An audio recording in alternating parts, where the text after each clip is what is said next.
पूरी फैमिली तुम्हारे साथ है। हम सब मिलकर अपराजिता को मना लेंगे। शायद मेरा किस्मत में अपराजिता का प्यार नहीं लिखा था। आज के एपिसोड में रक्षित काफी टूट चुका होता है और पूरा घर उसे समझाने की कोशिश करता है। सबको लगता है कि अपराजिता सिर्फ कंफ्यूजन में है और वो रक्षित का प्यार रिजेक्ट नहीं कर सकती। रक्षित की मॉम बार बार उसे हिम्मत देती है और कहती हैं कि पूरी फैमिली उसके साथ है, वो सब मिलकर अपराजिता को मना लेंगे। लेकिन रक्षित का टोन बिल्कुल अलग होता है।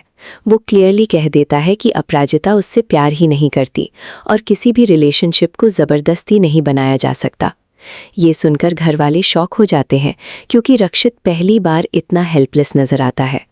उसके बाद रक्षित अपनी मॉम को समझाता है कि प्यार कोई कंपटीशन नहीं होता जहां जीतना या हारना मैटर करे। कभी कभी इंसान हार कर भी जीत जाता है और कभी जीत कर भी खाली रह जाता है। वो ये भी कहता है कि शायद उसकी किस्मत में अपराजिता का प्यार नहीं लिखा था और अब उसने ये डिसीजन एक्सेप्ट कर लिया है। रक्षित अपनी मॉम से भी कहता है कि उन्हें भी ये बात मान लेनी चाहिए। ये सब सुनकर उसकी मॉम इमोशनल हो जाती हैं और बार बार बस यही बोलती रहती हैं कि कोई भी उनके रक्षित का दिल नहीं तोड़ सकता। उसके बाद सीन शिफ्ट होता है मालती और घर वालों पर, जहां मालती काफ़ी परेशान नजर आती है।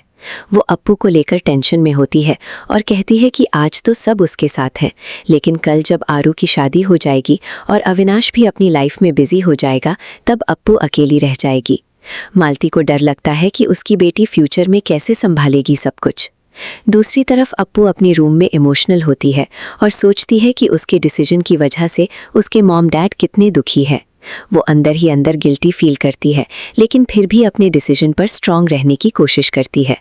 अप्पू ये भी सोचती है कि कुछ रिश्ते सिर्फ महसूस करने के लिए होते हैं, उन्हें पूरा करना ज़रूरी नहीं होता। उसे लगता है कि जिस दिल के दरवाजे पर उसने नॉक किया था वहाँ पहले से ही कोई और था। वो अपने आप से सवाल करती है कि अगर उसका सपना पूरा नहीं होना था तो फिर उसे वो सपना दिखाया ही क्यों गया। सुबह होते ही अप्पू नई शुरुआत करने के लिए रेडी होती है। वो घर से ऑफिस के लिए निकल रही होती है, तब मालती उसके लिए कंजीवाड़ा पैक करती है और उसे टाइम पर खाने के लिए बोलती है।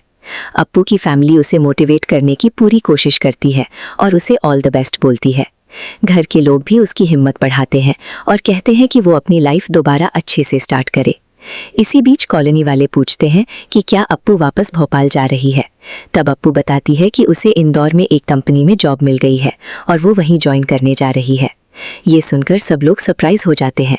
कुछ लोग तो सीधा सवाल कर देते हैं कि अगर अप्पू इंदौर में जॉब करेगी तो उसका हस्बैंड क्या करेगा। तब मालती सिचुएशन हैंडल करती है और झूठ बोलकर सबको समझा देती है कि कंपटीशन जीतने की वजह से अप्पू को ये जॉब ऑफर हुई है और उसका हस्बैंड भी इस डिसीजन से अग्री है। मालती ये भी बोलती है कि उसका सन इन लॉ यहीं बिजनेस सेट करेगा और अपनी वाइफ के साथ रहेगा। अप्पू चुपचाप सब सुन लेती है और फिर ऑफिस के लिए निकल जाती है। दूसरी तरफ रक्षित ऑफिस जाने से पहले खुद से बात करता है और कहता है कि उसने अप्पू को ऑफिस में जॉब देकर शायद बहुत बड़ी गलती कर दी। वो सोचता है कि अब उसे रोज अप्पू का सामना करना पड़ेगा और उसके पास इतनी हिम्मत भी नहीं बची है। ऑफिस पहुंचने के बाद भी घर वाले उसे लेकर डिस्कशन करते रहते हैं। रक्षित की फैमिली को लगता है कि अपराजिता ने रक्षित का फायदा उठाया। रक्षित का भाई और डैड कहते हैं कि अगर अपराजिता इंटरेस्टेड नहीं थी तो उसे पहले ही मना कर देना चाहिए था। वो लोग ये भी बोलते हैं कि रक्षित ने उसकी बहुत हेल्प की और उसने उसी हेल्प का एडवांटेज लिया। लेकिन रक्षित अपनी फैमिली को रोक देता है और कहता है कि अपराजिता ऐसी बिल्कुल नहीं है। वो क्लियरली बोलता है कि किसी का प्रपोजल रिजेक्ट कर देने का मतलब ये नहीं होता कि वो इंसान गलत है। रक्षित सबको समझाता है कि उसने अपराजिता की हेल्प इसलिए की क्योंकि वो उसकी बॉस की रिस्पॉन्सिबिलिटी थी, ना कि इसलिए क्योंकि वो उससे प्यार करता था। वो ये भी बोलता है कि अपराजिता ने कभी फ्रेंडशिप की लिमिट क्रॉस नहीं की और गलत समझना सिर्फ उसकी अपनी मिस्टेक थी। रक्षित की बातें सुनकर सब लोग चुप हो जाते हैं। रेवा भी रक्षित का सपोर्ट करती है और कहती है कि अपराजिता ने कंपनी के लिए बहुत कुछ किया है। वो याद दिलाती है कि हाउस ऑफ भरद्वाज की साड़ी 4 साल बाद फिर से गॉडेस नर्मदा को चढ़ाई जाने वाली है और वो साड़ी अपराजिता ने बनाई थी। लेकिन रक्षित के डैड फिर भी गुस्से में होते हैं और कहते हैं कि उसने रक्षित को हर्ट किया है। तब रक्षित एक बहुत इंपॉर्टेंट बात बोलता है। वो कहता है कि अगर किसी लड़की का नो सुनते ही लोग उसे बुरा कहने लगे तो इसका मतलब है कि उसकी कंसेंट की कोई वैल्यू नहीं है। उसकी चॉइस, उसकी हैप्पीनेस और उसकी लाइफ भी मैटर करती है।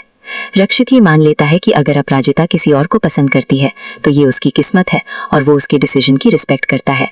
ये कहकर वो सबको मीटिंग्स के लिए रेडी होने को बोलता है और वहां से चला जाता है।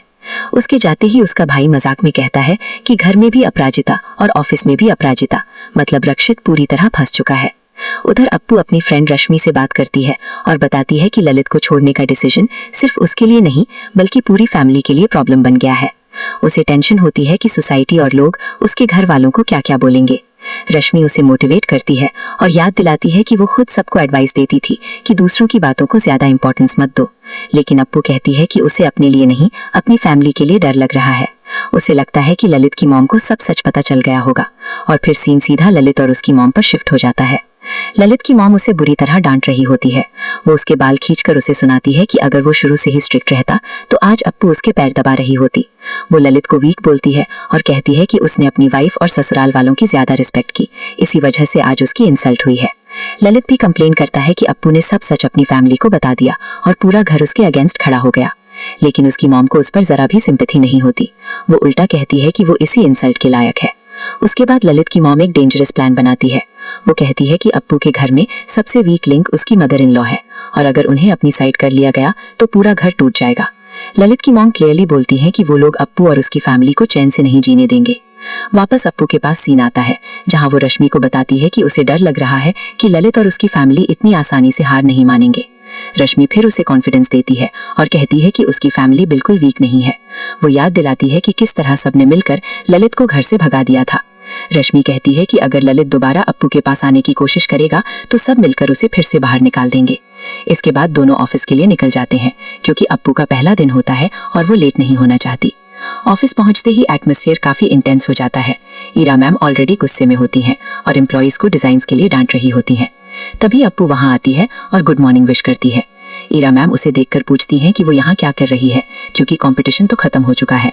तब एक एम्प्लॉय बताता है कि रक्षित सर ने अपराजिता को परमानेंट जॉब पर हायर किया है। ये सुनकर ईरा मैम का एक्सप्रेशन बदल जाता है। वो अंदर ही अंदर सोचने लगती हैं कि शायद उनकी आंटी सही कह रही थी और अपराजिता ने रक्षित को इम्प्रेस करके ये जॉब हासिल की है। ईरा मैम को ये भी बुरा लगता है कि रक्षित ने उनसे पूछे बिना अप्पू को हायर कर लिया।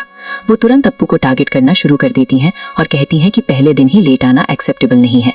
अप्पू एक्सप्लेन करने की कोशिश करती है लेकिन ईरा मैम उसकी एक नहीं सुनती और सीधा काम पर लगने को बोल देती हैं। बाद में अप्पू को उसका पर्सनल डेस्क दिया जाता है और सब उसे कांग्रेचुलेशंस बोलते हैं। लेकिन असली टेंशन तब शुरू होती है जब ईरा मैम अकेली में अप्पू को वार्निंग देती हैं। वो क्लियरली बोलती हैं कि अगर अप्पू को लगता है कि कंपटीशन जीतकर वो रक्षित को भी जीत लेगी तो वो गलत सोच रही है। ईरा मैम कहती हैं कि ऑफिस में उनका रूल चलता है और अब अप्पू की लाइफ डिफिकल्ट बनाना उनका पर्सनल एजेंडा होगा। अप्पू ये सब चुपचाप सुन लेती है लेकिन कुछ जवाब नहीं देती। थोड़ी देर बाद रक्षित ऑफिस पहुंचता है और उसका भाई अप्पू को देखकर शॉक हो जाता है। वो रक्षित से पूछता है कि अप्पू यहाँ क्या कर रही है। तब रक्षित कामली बोलता है कि उसने अपराजिता को जॉब ऑफर की है क्योंकि वो इस पोजीशन की हकदार है। उसका भाई फिर पूछता है कि क्या वो सच में अप्पू का रोज सामना कर पाएगा, लेकिन रक्षित कहता है कि अप्पू सिर्फ कंपनी की एक एम्प्लॉय है और उसे कैसे हैंडल करना है ये उसका पर्सनल मैटर है। ये कहकर वो अंदर चला जाता है। उसका भाई नोटिस करता है कि रक्षित ने उसे प्रॉपर्ली बात भी नहीं की और फिर वो खुद से कहता है कि सिचुएशन काफी सीरियस हो चुकी है। एपिसोड के एंड में रक्षित अकेला खड़ा होता है और सोचता है कि उसने सोचा था अप्पू को रोज देखकर उसका दिल खुश होगा, लेकिन अब हर बार उसे देखकर उसका दिल और ज्यादा दुखता है।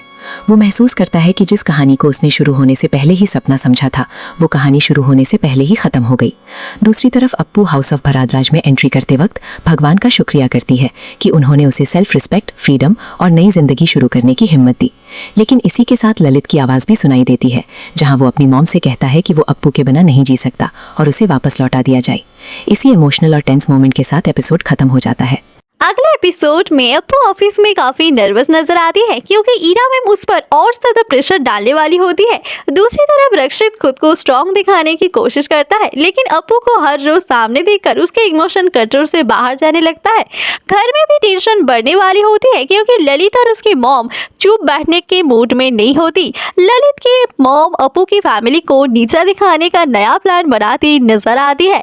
ये देखकर लगता है कि अप्पू की प्रॉब्लम अभी खत्म ही नहीं हुई है। ब्रेकअप के लास्ट मोमेंट में रक्षित और अप्पू एक इमोशनल फेज ऑफ दिखाया जाता है जहां दोनों एक दूसरे को देखकर ऑकवर्ड फील करते हैं लेकिन कोई भी अपने फीलिंग्स ओपनली एक्सप्रेस नहीं करता। इसी टेंशन के साथ ब्रेकअप एंड हो जाता है।